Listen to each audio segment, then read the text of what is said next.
ഒരു പക്ഷേ നമ്മുടെ വിദേശ നയത്തിലെ ഒരു വലിയ ട്വിസ്റ്റ് എന്ന് വേണമെങ്കിൽ പറയാം. റഷ്യ പറയുന്നുണ്ട് ഇന്ത്യക്ക് അവിടെ നിന്നും എണ്ണ വാങ്ങിക്കാനുള്ള അധികാരമുണ്ടെന്ന് പറയുമ്പോഴും ഒരിക്കലും ഇത്രയും ശക്തമായൊരു നിലപാട് ഇന്ത്യ റഷ്യയുടെ എണ്ണയുടെ കാര്യത്തിൽ എടുത്തിട്ടില്ല. വലിയ പ്രശ്നങ്ങൾ ഇതിനേക്കാൾ കൂടുതൽ വന്നിട്ടുണ്ട്. റഷ്യൻ എണ്ണ വാങ്ങുന്നതിനെതിരെ ഇന്ത്യക്കെതിരെ ഇറക്കുമതി തീരുവ ട്രംപ് 25% കൂടി പ്രഖ്യാപിച്ചപ്പോഴും ഇന്ത്യ കുലുങ്ങിയില്ല.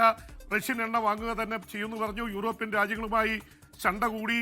നമ്മുടെ വിദേശകാര്യമന്ത്രി അതിശക്തമായിട്ടുള്ള നിലപാടിൽ സംസാരിച്ചു. പക്ഷേ കാര്യങ്ങൾ കീഴ്മേൽ മറിഞ്ഞിരിക്കുന്നു.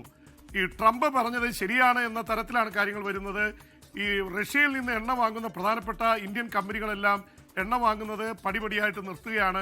അപ്പോൾ അതൊരു വലിയ മെസ്സേജാണ്. റഷ്യൻ എണ്ണയ്ക്ക് പകരം വെനിൻസുവേലയിൽ നിന്ന് അമേരിക്കയുടെ കൺട്രോളിലുള്ള എണ്ണ വാങ്ങുന്നു. അമേരിക്കയിൽ നിന്ന് $50,000 കോടി ബിസിനസ് നടത്താൻ പോകുന്നു. അപ്പം നമ്മുടെ വിദേശ പോളിസിയിൽ അമേരിക്കയ്ക്കും അനുകൂലമായ ഒരു ഷിഫ്റ്റ് ഉണ്ടായിട്ടുണ്ടോ എന്ന് സംശയിക്കേണ്ടിയിരിക്കുന്നു. എസ്കെൻ ചോദിച്ച ചോദ്യം വളരെ പ്രസക്തമാണ്. പ്രത്യേകിച്ച് സോവിയറ്റ് യൂണിയനും റഷ്യയുമായിട്ടുള്ള ബന്ധമാണ് ഇന്ത്യയുടെ ഒരു ഡിഫൻസ് സ്ട്രാറ്റജിയെ എല്ലാ കാലത്തും സ്വാധീനിച്ചിരുന്നത്. 80% വരെ ആയുധങ്ങൾ, MiG-21, MiG-29, സുഖോയ് വിമാനങ്ങൾ, ഇതൊക്കെ ഇന്ത്യയുടെ ഏറ്റവും വലിയ കരുത്ത് റഷ്യയിൽ നിന്നും നേരത്തെ സോവിയറ്റ് യൂണിയനിൽ നിന്നുമായിരുന്നു. 1971 ബംഗ്ലാദേശ് യുദ്ധത്തിൽ സോവിയറ്റ് യൂണിയന്റെ നിലപാടാണ് ഇന്ത്യയെ വിജയിപ്പിച്ചത്. അപ്പോൾ അതുകൊണ്ട് ഇത് ഷിഫ്റ്റ് ആണോ എന്നറിയില്ല. എന്തായാലും ഇന്ത്യ തന്ത്രപരമായ നിലപാടാണ് സ്വീകരിക്കുന്നതെന്ന് പറയുന്നു. റഷ്യ, ഇറാൻ, ചൈന അടങ്ങുന്ന ഒരു അച്ചുതണ്ടുണ്ട്. അപ്പോൾ ഇറാനുമായി ബന്ധം സൂക്ഷിക്കുമ്പോഴും റഷ്യൻ എണ്ണ വാങ്ങുന്നത് നിർത്തുന്നു. അമേരിക്കയുമായി കൂടുതൽ എടുക്കുന്നു.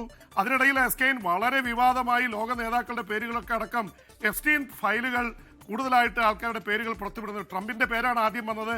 ട്രംപ് ഇപ്പം എൻ്റെ പേര് പെട്ടെങ്കിൽ ബാക്കിയുള്ളവരുടെയൊക്കെ വരട്ടെ എന്ന രീതിയിൽ അമേരിക്കൻ പ്രസിഡന്റുമാരെ, ബിൽ ക്ലിന്റന്റെ അടക്കം ഒരുപാട് ലോക നേതാക്കളുടെ ഇവിടെ പ്രതിപക്ഷം ഇന്ത്യൻ പ്രധാനമന്ത്രിക്കെതിരെ വരെ ആരോപണം ഉന്നയിച്ച അവസ്ഥയുണ്ടായി.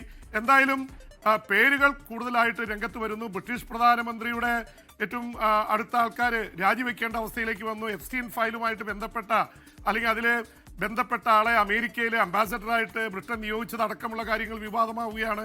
ആ തരത്തിൽ ട്രംപിനും കൂടുതൽ കുരുക്കുകൾ ഉണ്ടാവുന്ന അവസ്ഥയാണ്. അതിനിടയിലാണ് ഇതൊക്കെ മറക്കാൻ വേണ്ടിയായിരിക്കും ഒരു പക്ഷേ ഇറാനിലും വെനിൻസുവേലയിലും ഗ്രീൻലാൻഡിലൊക്കെ ട്രംപ് കയറി ഒരു മേയുന്നത്.